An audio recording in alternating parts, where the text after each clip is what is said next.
Italia po planifikon të ndihmojë vendet e Gjirit me mbrojtje ajrore në kundër përgjigje të sulmeve iraniane. Këtë e tha kryeministrja Giorgia Meloni teksa theksoi shqetësimin e Romës për sigurinë e qytetarëve dhe trupave të vet në rajon dhe po ashtu për sigurinë energjetike.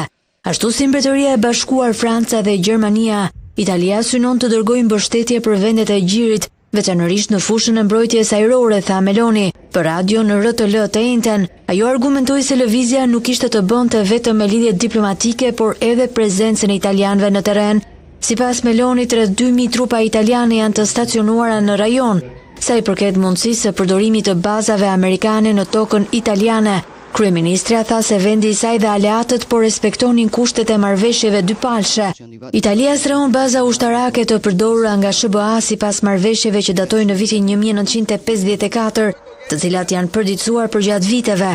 Sipas këtyre ujdive, Meloni thot se autorizimet teknike janë në fuqi për logjistikë dhe të ashtu quajturat operacione jo kinetike, të cilat i përshkruan si aktivitete jo bombarduese, nëse do të kishte kërkesë për përdorim më të gjerë të këtyre bazave.